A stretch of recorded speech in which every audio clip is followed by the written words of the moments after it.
Halo semuanya, perkenalkan aku Rafael Michael Tanoto dari Universitas Ciputra. Jadi di sini aku bakal jelasin tentang perusahaan dagang. Apa sih perusahaan dagang itu? Perusahaan dagang adalah perusahaan yang melakukan aktivitas pembelian dan penjualan barang dengan harga di atas harga pokok agar bisa mendapatkan keuntungan. Nah, jadi dapat dilihat di sini tuh perusahaan dagang itu sangat berbeda ya sama perusahaan jasa, di mana perusahaan jasa itu kan menyediakan jasa. Contohnya kayak membuka jasa cleaning service. Dari situ kan dia kan mendapatkan keuntungan. Kalau misalnya perusahaan dagang, dia tuh kayak membeli barang, lalu menjual barang itu. Namun harganya tuh di dilebihkan daripada harga belinya agar mendapatkan keuntungan. Nah, di jurnal umum perusahaan dagang itu ada periodik sama perpetual. Jadi ada dua macam. Ini akan saya jelaskan nanti waktu pembahasan soal ya, teman-teman. Lalu di perusahaan dagang juga ada free on board atau biaya angkut. Nah, biaya angkut ini ada dua macam, destination point sama shipping point. Kalau destination point, itu penjual yang bayar biaya angkutnya. Kebalikannya kalau shipping point, pembeli yang bayar biaya angkutnya. Ilustrasinya seperti ini. Kalau destination point, penjual itu membayar biaya angkut, jadi pembeli itu cuma nerima barang aja, nggak perlu ngeluarin uang buat biaya angkutnya. Lalu kalau misalnya shipping point, itu penjual nggak perlu ngeluarin uang buat bayar biaya angkut kepada pembelinya, melainkan pembeli yang membayar gitu ya teman-teman. Lalu ada term of payment. Term of payment atau termin itu syarat yang diberikan penjual kepada pembeli untuk membayar itu ya. Jadi kayak ada termin 2/5, N per 30. Yang dimaksud itu berarti akan mendapatkan diskon jika pembayaran itu dilunaskan dalam 5 hari, namun jika lebih dari 5 hari nggak bakal dapat diskon. Tapi jatuh temponya itu selama 30 hari. Gitu ya teman-teman. Jadi kita akan lanjut ke pembahasan soalnya ya. Nah, di hari pertama ini dapat dilihat ada surat pernyataan penyetoran modal awal. Jadi di sini owner dari PT Makmur Sentosa itu menyetorkan sebesar 250 juta. Nah, berarti di jurnal umumnya itu cash sama share capital ordinary atau modal itu ya. Itu sebesar 250 juta. Oh ya, sebelumnya bakal saya jelasin perpetual sama periodik. Kita ini pakai perpetual ya, teman-teman. Jadi di periodik sama perpetual itu ada sedikit perbedaan. Mungkin di purchase nggak ada perbedaan sama sekali ya. Kalau nggak ada. Di periodik, di purchase itu ada perbedaan di mana periodik itu akun debitnya itu purchase, tapi akun kreditnya itu akun payable atau cash. Dia beli secara kredit atau cash gitu ya. Kalau misalnya di perpetual, itu inventory sama akun payable atau cash. Jadi dia tuh langsung nyatet itu sebagai ya, inventory, bukan pembelian gitu. Lalu kalau misalnya purchase return, itu ada, kalau misalnya di perpetual, itu ya akun payable, otomatis kan utangnya ngurang nih. Utang atau cash. Cashnya, kalau misalnya utang yang ngurang, kalau misalnya cashnya nambah berarti nanti, kalau misalnya ada purchase return. Lalu di kreditnya inventory, karena inventorinya kan ngurang kan barangnya kan dibalikin. Gitu. Lalu ada purchase return yang di periodik itu akun payable itu berkurang kalau misalnya belinya pakai kredit, kalau misalnya belinya pakai cash itu bertambah, lalu di kreditnya itu ada purchase return. Lalu ada freight in atau biaya angkut pembelian gitu ya. Kalau freight in di periodik ya ditulis freight in. Kalau misalnya di perpetual ditulis inventory. Ini cash sama cash. Lalu ada purchase prepayment without discount. Jadi ini sama sih teman-teman. Ya, karena kan kita kan nggak dapat diskon ya. Without discount, berarti kan ya yang ngurang kan ya pasti akun payable sama cash berkurang. Lalu kalau misalnya with discount, perbedaannya cuma di sini. Di diskonnya aja. Kalau misalnya di periodik, diskonnya itu dimasukin ke purchase discount. Tapi kalau misalnya di perpetual, itu masuk ke inventory. Terus ada lagi di sales. Sales itu dia jual gitu ya. Kalau misalnya jual, kalau di periodik itu cuma account receivable atau cash bertambah di debit. Lalu kreditnya ya penjualan, sales gitu. Tapi kalau misalnya di perpetual, itu ada account receivable atau cash bertambah di debit. Lalu ada sales di kredit. Lalu ada COGS atau cost of goods sold gitu ya. Atau HPP lah. Lalu di kreditnya itu inventory, karena ini kan inventory-nya ngurang. Nah, kalau sales return, ya kalau di periodik, debitnya ya sales return, lalu kreditnya account receivable atau cash, karena dia pembeli kan balikin barang, otomatis kan piutangnya atau cashnya mereka ya, piutang atau cashnya itu ngurang. Lalu di perpetual, itu ada sales return di debit, account receivable atau cash itu di kredit, lalu inventory di debit, dilihat dari sini. Ini kan inventory kan sebelumnya kan kalau misalnya penjualan, inventory-nya kan di kredit berkurang. Kalau misalnya sales return, otomatis dibalik gitu ya teman-teman ya. COGS-nya berarti di kredit. Gitu. Kalau freak out itu kayak biaya angkut, sama biaya angkut tapi buat keluar gitu ya. Jadi kita penjual tapi ada biaya angkutnya, itu sama di periodik sama perpetual, freak out sama cash di kredit, lalu sales repayment without discount itu berarti orang nih pembeli bayar utangnya, itu berarti sama teman-teman, periodik sama perpetual, cash sama account receivable. Lalu kalau misalnya sales repayment with discount, itu kalau misalnya di periodik sama perpetual sama cash sama sales discount, lalu di kreditnya account receivable, karena kan piutang mereka berkurang kan, karena kan udah dibayar gitu. Nah, kita lanjut ke pembahasan soal ya teman-teman ya. Tanggal 1 kan udah. Kita lanjut ke transaksi yang kedua. Nah, di sini dilihat ini kan invoice. Invoice ditagihkan kepada PT Makmur Sentosa. Berarti kepada kita dong. Kalau misalnya dilihat dari sini, berarti kita akan membeli inventory gitu ya. Berarti kita membeli keramik, lalu cat tembok, semen, sama di sini ada biaya pengiriman. Kalau misalnya dilihat dari keterangan, pengiriman barang akan dilakukan pada tanggal 3 Oktober 2024, lalu biaya angkutnya itu shipping point dibayarkan tunai. Berarti ini yang nanggung itu kita teman-teman, karena kita kan sebagai pembeli nih. Ini kan FOB-nya kan shipping point. Kalau shipping point kan yang nanggung kan pembeli, ya. Lalu dilihat dari termin pembayarannya itu kan 2/5, N per 30. Jadi kalau misalnya kita bayar selama jangka waktu 5 hari setelah 2 Oktober ini, kita bakal dapat diskon teman-teman. Kita lihat di jurnal umumnya.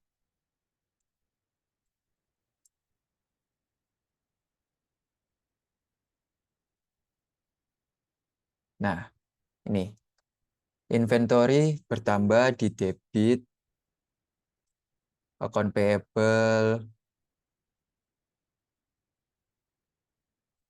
Tadi kan kita kan tadi kan beli ini. Ini kan totalnya kan 9.150.000. Nah, biaya pengiriman ini dipisah ya teman-teman nanti di jurnal umumnya. Jadi 9.150 dikurangi 250 berarti kan 8.900 ya. 8.900.000. Kita catat di sini inventory bertambah 8.900.000.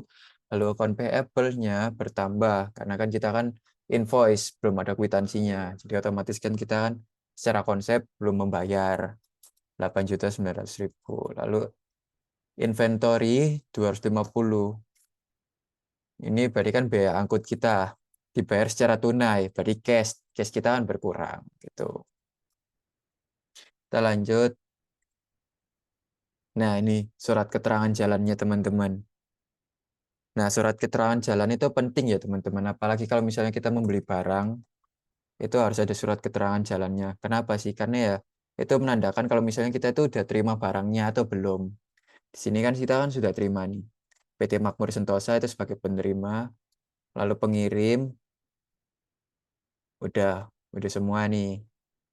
Nah, lanjut kita ada retur pembelian. Jadi kita tuh mengembalikan barang.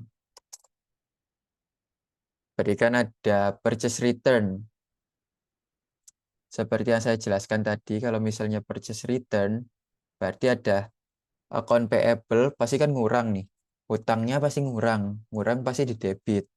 Lalu ada inventory. Inventory karena kita kan udah nerima barangnya, tapi dibalikin. Otomatis kan inventory kita kan ngurang.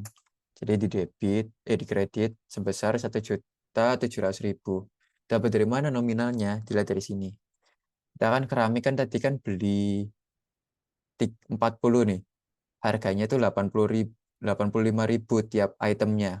Kita kan beli 40, otomatis kan totalnya kan 3.400.000. Nah, di retur pembelian ini kita balikin setengah. Berarti harga yang dari sebelumnya 85.000 itu kita kali 20. Jadinya hasilnya 1,7. Tuh. Nah, lanjut ke tanggal 5. Nah, di sini ada detail potongan pembelian ya, teman-teman. Jadi, kita di tanggal 5 ini bayar utang kita. Kita dikasih penjelasan tentang potongan pembelian. Karena kan dari 2 Oktober, 5 hari setelah 2 Oktober, berarti kan tanggal 7 Oktober. Tapi tanggal 5 kita udah bayar nih. Berarti dilihat dari sini, dilihat sebelumnya, invoice-nya. Itu kan ada termin pembayaran. 2/5 N/30. Berarti kita mendapatkan diskon sebesar 2%. Nah, totalnya kan aslinya kan 8.900.000. Cuma kita kan melakukan retur. Retur pembelian sebesar 1,7 juta nih. Otomatis yang harga yang kita bayarkan kan berkurang gitu ya. Jadi totalnya itu 7.200.000. Tapi ada juga potongannya. Potongan pembelian karena kan kita kan membayarnya lebih cepat nih. Potongan pembelian 144.000. 2% dari 7,2 juta adalah 144.000. Yang dimana akhirnya total setelah potongan itu 7.056.000. Ini kwitansi pembayarannya ya teman-teman. Udah dibayarkan lunas. Berarti kita lihat jurnalnya.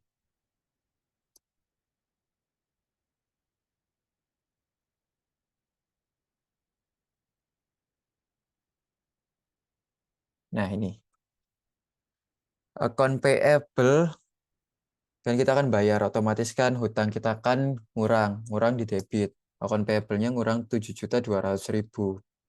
Lalu ada cash. Cash berkurang di kredit karena kan kita kan udah bayar nih. Itu berkurang 7.056.000. Kenapa sih kok ngurangnya 7.056.000? Kan kita kan dapat diskon tadi 144.000. Nah, diskonnya itu kita masukkan ke inventory. Tuh, teman-teman. Kita lanjut ke transaksi berikutnya. Nah, transaksi berikutnya itu dari PT Gacor nih, teman-teman. Dia ngasih invoice ke kita lagi. Berarti otomatis kita akan membeli barang nih. Di mana kita membeli tangga aluminium, pintu besi, meja kayu, dengan totalnya itu 30 juta. Terminnya kita lihat nih, 5/5 N/30. Tadi kan 2/5 N/30. Sekarang 5/5 N/30. Berarti kita dapat diskon kalau misalnya kita bayarnya itu dalam jangka waktu 5 hari. 5% diskonnya. Kalau sebelumnya kan 2%. Sekarang 5%. Keterangannya itu FOB Destination Point ditanggung oleh pihak yang bersangkutan. Kita kan di sini kan sebagai pembeli. Otomatis biaya angkutnya kalau misalnya FOB Destination Point berarti penjual, di mana PT Gacor nih sebagai penanggungnya. Kita lihat di transaksinya, di jurnal umumnya. Kita akan membeli barang, berikan inventory bertambah 30 juta. Lalu account payable-nya juga bertambah nih, hutang. Karena kan kita kan hutang nih. Bertambah 30 juta juga di kredit gitu ya teman-teman. Ini surat keterangan jalan, karena kan kita kan membeli barang, otomatis harus ada surat keterangan jalan. Lalu udah diterima atau belum, dilihat dari tanda tangannya. Di sini sudah ditandatangani, berarti sudah diterima barangnya teman-teman. Nah, kita lanjut ke transaksi berikutnya tanggal 10 nih. Tanggal 10, kita kan sebagai PT Makmur Sentosa ini. Invoice, di sini ada keterangan. Invoice to PT Zeus. Berarti kita ini menjual barang ya teman-teman. Menjual barang itu kita menjual meja kayu, itu sebesar 5, harganya 1,2 juta. Berarti totalnya kan 6 juta. Lalu ada cat tembok 5, totalnya 750.000. Lalu keterangannya pengiriman barang akan dilakukan pada tanggal 11, di mana itu besoknya gitu ya. Lalu FOB destination point ditanggung oleh pihak yang bersangkutan. Berarti kita nih yang nanggung. Karena kan kita kan sebagai penjual, kita yang nanggung biaya angkutnya. Nah, ini juga ada bukti permintaan dan pengeluaran barang gudang ya teman-teman. Ini tuh buat nyari HPP-nya, cost of goods sold-nya. Di mana kita lihat sebelumnya kita kan udah beli nih meja kayu sebelumnya. Itu kita beli itu harga satuannya itu 1 juta. Berarti kan totalnya kan 5 juta. Lalu cat tembok kita beli kemarin itu 1,130.000. Berarti totalnya 650.000. Nah, kalau misalnya dilihat dari jurnal umumnya,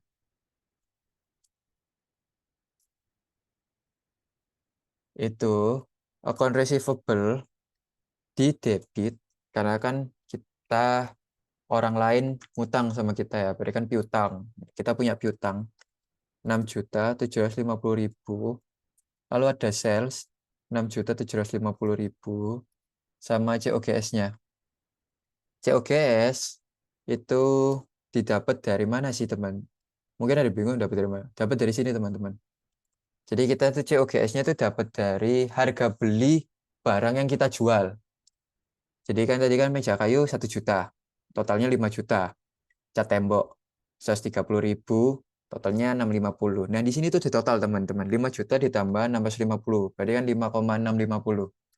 Kita masukkan ke sini. COGS-nya di debit, lalu inventorinya di kredit 5,650. Lalu ada biaya angkut pengeluaran gitu ya, karena kan tadi kan destination point kita menjual, berarti yang nanggung kan kita.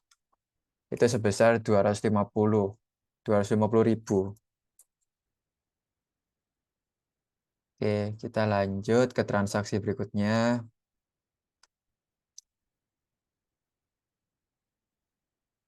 Oh ya ini, kwitansi pembayaran. Tanggal 12 Oktober 2024 diterima dari PT Zeus nih. Kalau misalnya dilihat dari invoice-nya, ini kan tanggal 10 nih. Terminnya 2/5 N/30. Berarti 5 hari setelah 10 Oktober itu kan 15 tuh, tanggal 15. Jadi kalau misalnya dia tanggal 12, berarti kan masih dapat diskon. Makanya di sini yang harusnya totalnya 6.750 cuma mendapatkan 6.615. Di jurnal umumnya kita catatnya kayak gini teman-teman. Nah, cash bertambah di debit, lalu ada sales discount. Sales discount itu kan 2% dari 6.750, 135.000. Lalu ada account receivable di kredit, karena kan utangnya orang ini kan ngurang nih. Udah dibayar gitu ya. Jadi 6.750. Kita lanjut ke berikutnya. Invoice lagi. Invoice kepada PT Slot. Itu tanggal 12. Dengan termin 2/5 N/30. Jadi kita menjual tangga aluminium nih. Jumlahnya 5. harganya 1,2 juta, totalnya berarti 6 juta nih. Lalu pintu besi itu ada 5, price-nya 1,7, totalnya 8,5. Lalu ada biaya angkut. Kita lihat keterangannya. Pengiriman barang akan dilakukan pada tanggal 13 Oktober 2024.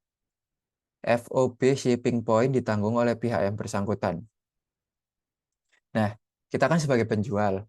Kalau misalnya FOB shipping point, yang nanggungkan pembeli. Jadi, kita kasih keterangan di sini, biaya angkut sebesar 500.000, itu supaya pembeli itu tahu, biaya angkutnya itu berapa sih? Gitu. Berarti kan totalnya kan, kalau misalnya di total nih, 15 juta. Tapi kita nggak nyatet 15 juta ya teman-teman. Kita nyatetnya itu ya 14.500.000. Karena kan kita kan nggak bayar gitu, nggak bayar. eh kita tuh nggak dibayar biaya angkutnya. Jadi pembeli tuh nggak bayar biaya angkut ke kita teman-teman, tapi ya ke pihak ekspres. Jadi kita nggak dapat 500.000 gitu. Jadi account receivable bertambah di debit 14,5. Salesnya juga pendapatan penjualan bertambah di kredit 14,5. COGS 12,5 dilihat dari mana? Dilihat dari sini teman-teman. Sama kayak yang tadi dilihat dari sini. Bukti permintaan dan pengeluaran barang gudang PT Makmur Sentosa. Jadi sebelumnya kan tangga aluminium kita kan beli 1 juta. Lalu pintu besi kita beli 1,5. Otomatis kalau misalnya kita jual 1,2 sama 1,7, kita akan dapat untung nih kan. Gak mungkin dong kita jual barang dengan harga beli. Untungnya dari mana? Perusahaan kan bisa bisa rugi kalau gitu. Biaya operasionalnya nggak sebanding sama biaya operasionalnya itu nggak sebanding antara bayar beban sama bayar dapat penerimaan penjualan gitu ya. Jadi nggak imbang gitu loh. Jadi perusahaan itu bisa bangkrut kalau gitu. Jadi tangga aluminium kan tadi 1 juta. Totalnya berarti kan 5 juta. Pintu besi 1,5, totalnya 750. 7.500. Berarti COGS-nya 12,5. Nih, 12,5. Lanjut ke transaksi berikutnya. Di sini PT Slot bayar kita ngasih kwitansi ke PT Slot. Jadi PT Slot ini udah bayar ke kita ya teman-teman atas pembeliannya di tanggal sebelumnya. Nah, dia kan beli di tanggal 12.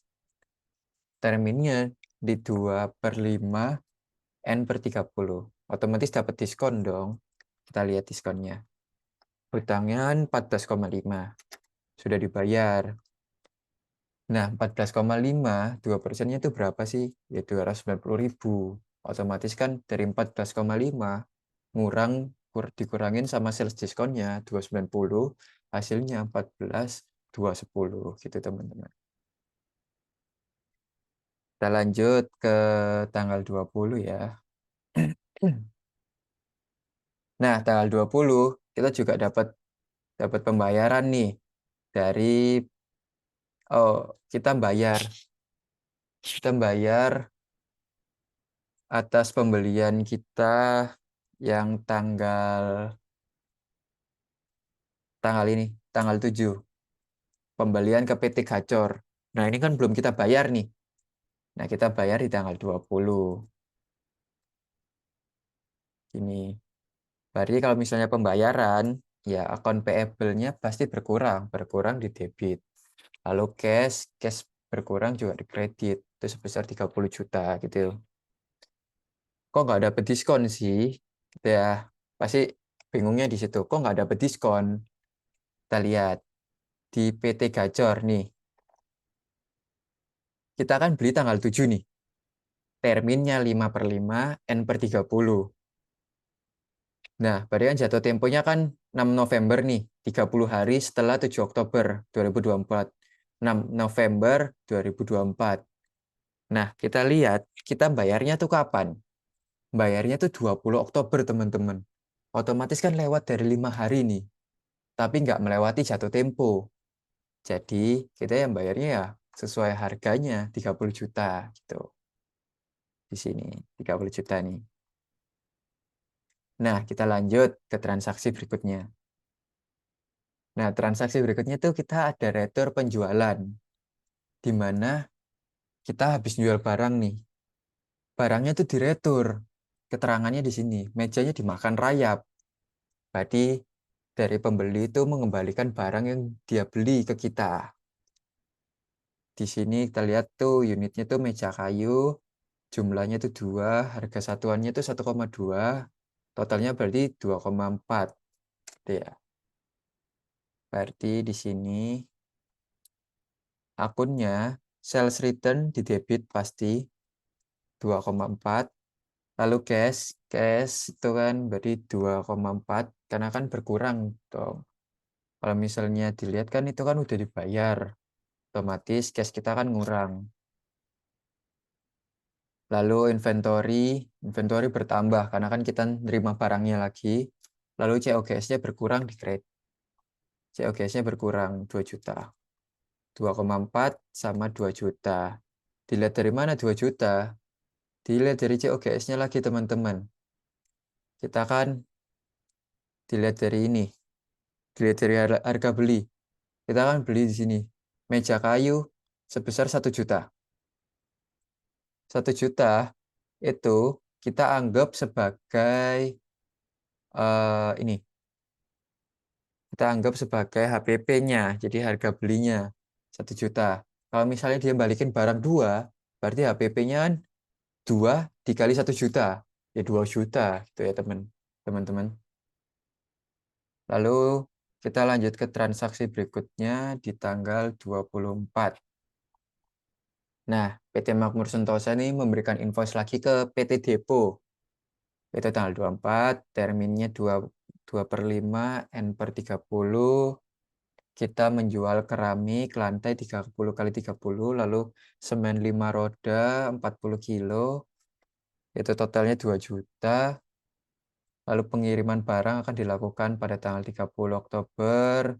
FOB Destination Point ditanggung oleh pihak yang bersangkutan, berarti kan yang nanggung kita nih. Dilihat dari sini. Nah, account receivable, sales, COGS, itu ya, inventory. Lalu tanggal 30 Oktober nih. Kita lihat 30 Oktober. Kita dapat kwitansi dari ini dari PT Depo. Saya salah tulis ya teman-teman. Harusnya PT Depo ini sebesar 1.960.000 karena dia akan membayar utang nih anggapannya ya. Bayar utang sebesar yang sebelumnya kan 2 juta nih. Dia beli 2 juta tapi dibayarnya 1,960. Jadi sales discount-nya kan 2%-nya dari 2 juta 40.000 gitu teman-teman ya. Lalu kita lihat di transaksi terakhir itu kita membeli peralatan dari PT Maxwin. Membeli peralatan secara tunai gitu ya. Ini langsung ada kwitansinya di tanggal 31. Nah ini 27 juta. Jika misalnya kita jumlah, hasilnya sama.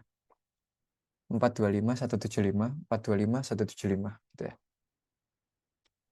Lalu kita ke buku besar.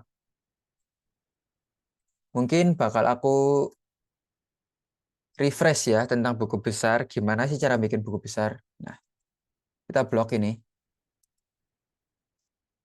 Kita blok sampai bawah. Lalu kita insert pivot table, new work, new worksheet ya teman-teman. Nah, ini. Kita bikin di sini, account.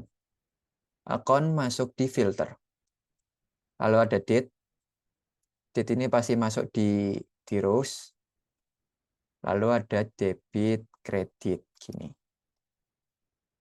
Nah, ini kan masih all, account all. Kita select satu-satu. Nah, kita kan di buku besar ini kan pasti ada saldonya dong. Kita kan harus nyari saldo juga. Nah, cara nyari saldonya itu kita ke pivot table analyze ini ya.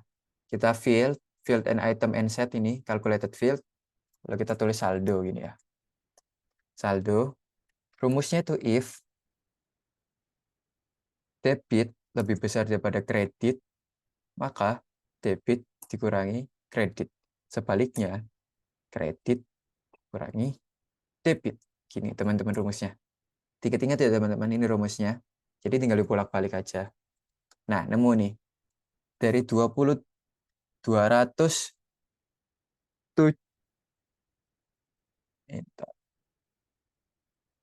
ya 272 juta dikurangi 66 juta, itu kan berarti kan hasilnya kan 20 juta. Nah, gitu ya teman-teman. Lalu akun lain gimana cara nambahinnya? Masa kita harus new worksheet terus? Enggak, teman-teman. Tinggal copy paste aja. Lalu di sini diganti ke selanjutnya gitu ya. Berarti kan selanjutnya kan habis cash kan inventory. Udah dilanjutin sampai semuanya ada gitu. Sampai kayak gini. Sampai semuanya penuh gini. Sampai semuanya ada. Kita hapus dulu.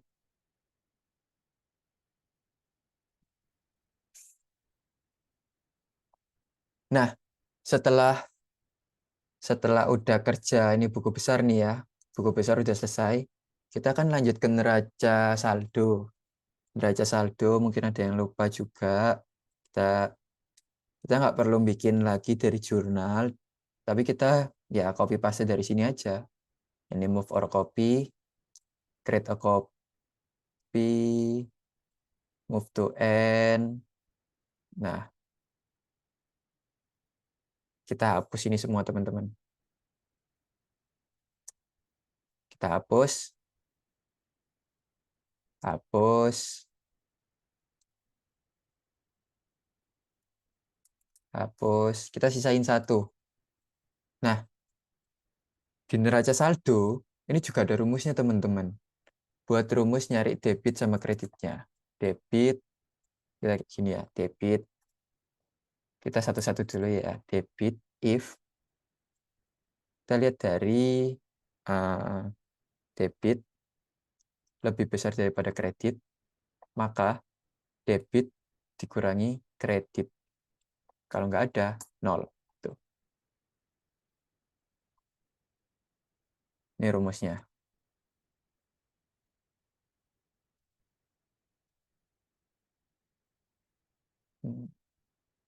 Nah,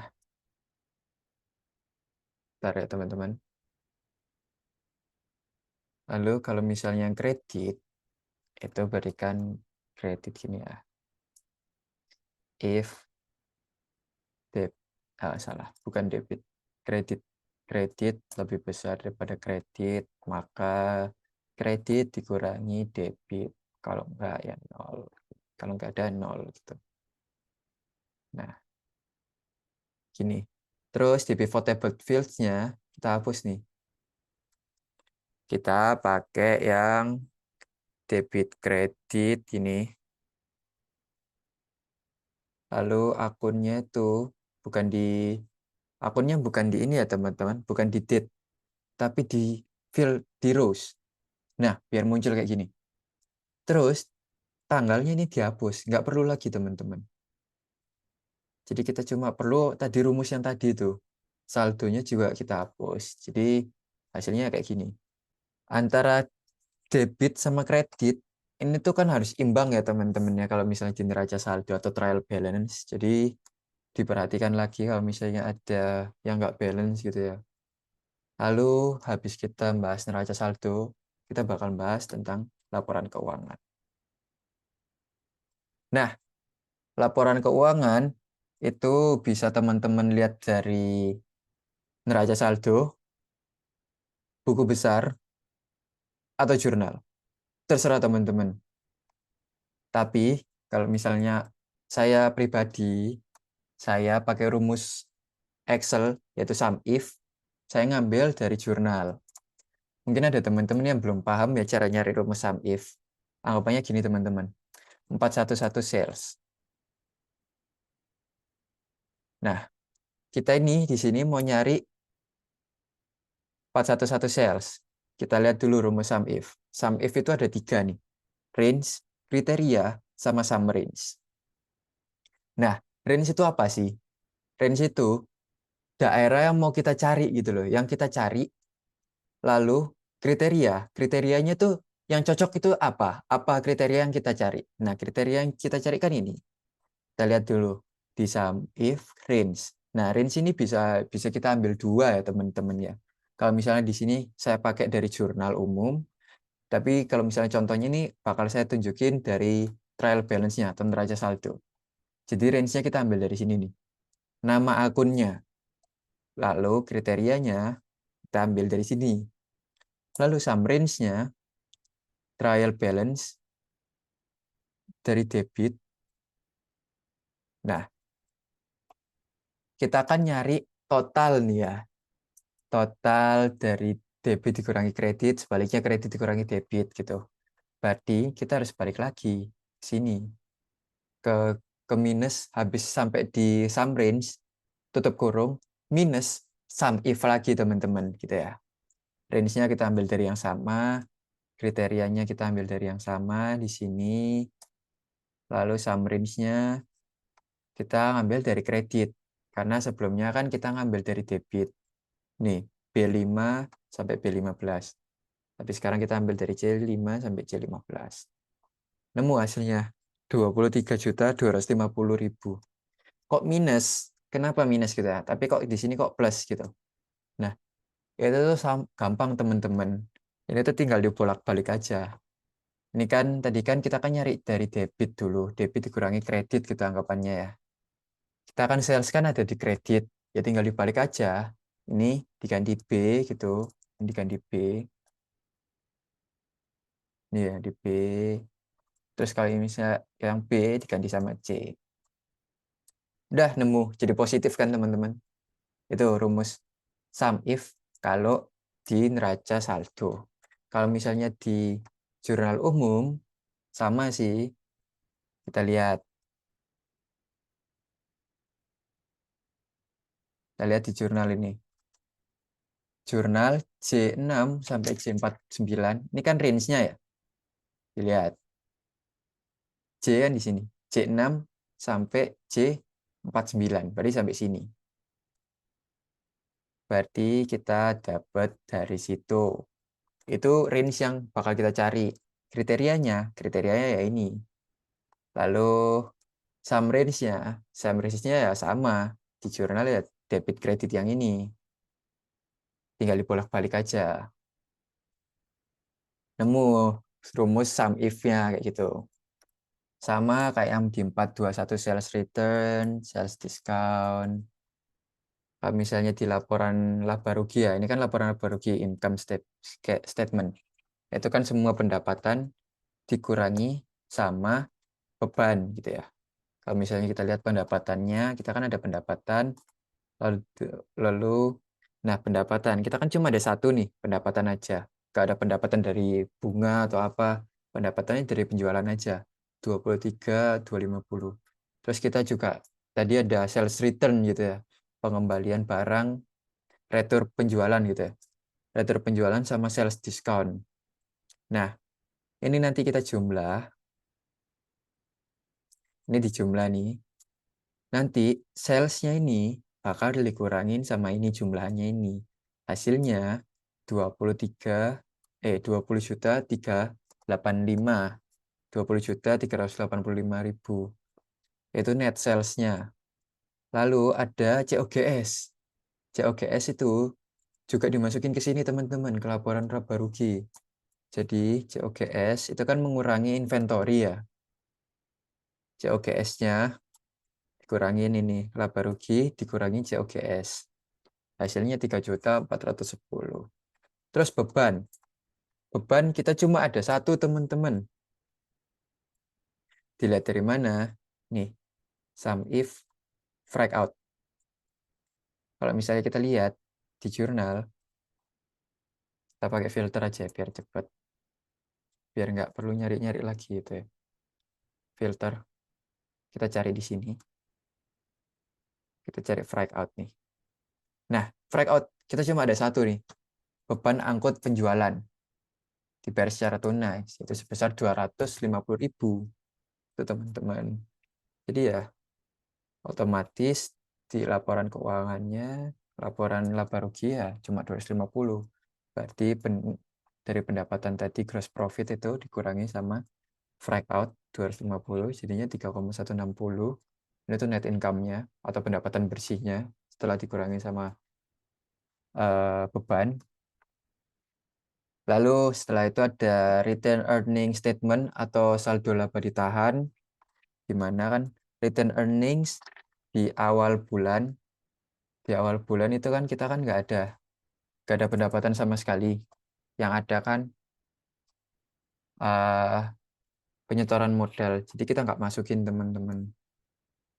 Lalu kita tambah dengan net income, otomatis kan ini 3,160 harus lalu dikurangi sama priva atau dividen.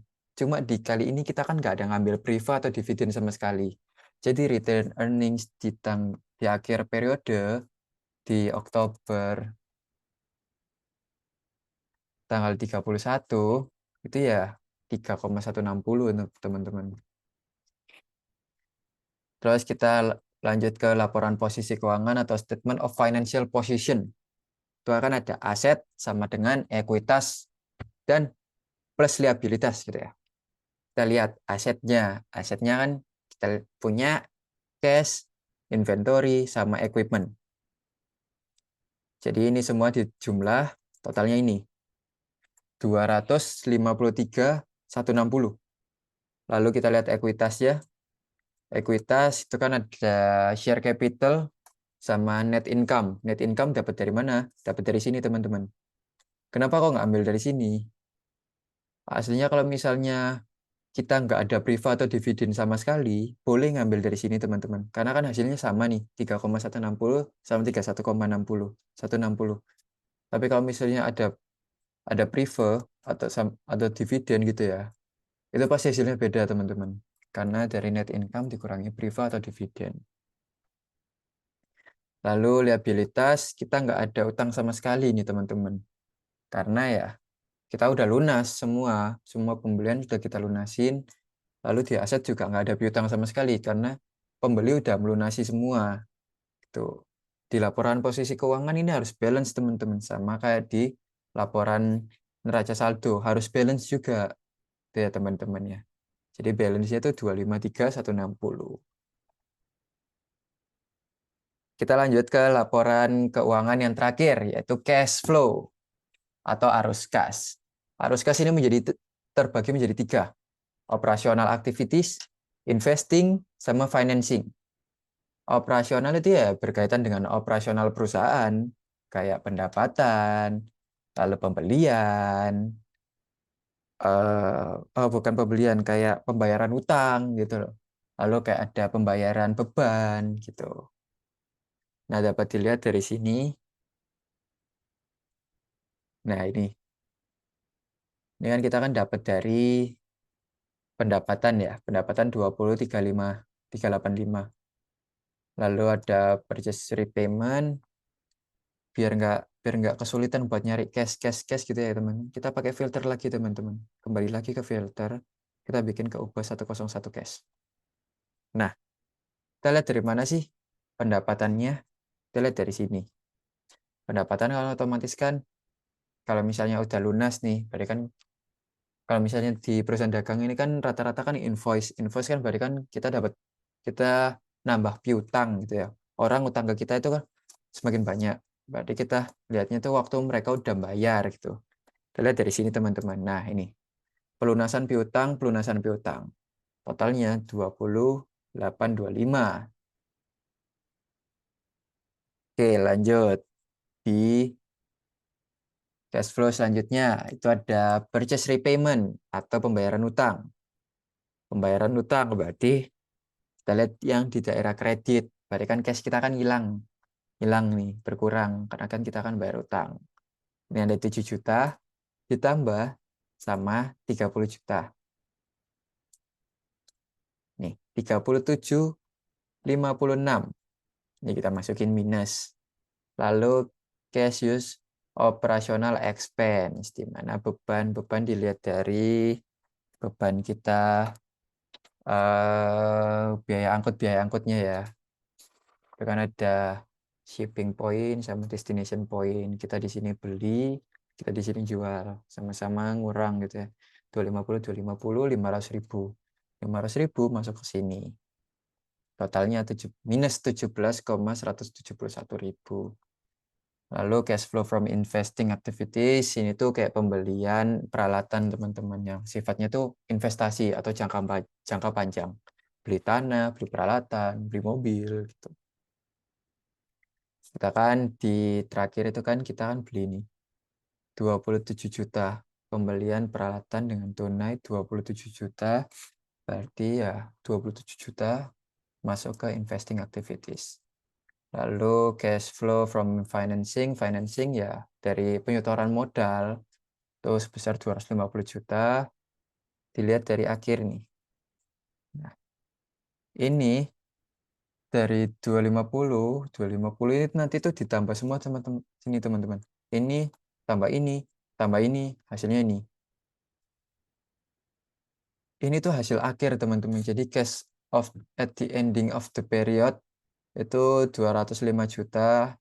Itu harus sama kayak di buku besar. Nih, 205 juta 829. Kalau misalnya terlalu jauh lihat ke buku besar ya, lihat di neraca saldo aja.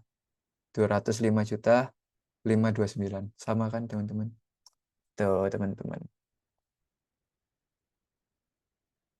Mungkin sekian penjelasan dari saya ya teman-teman, serta pembahasan dari saya. Mohon maaf jika ada kesalahan, mungkin ada salah kata atau kata yang kurang mengenakan didengar. Sekian dari saya. See you next time.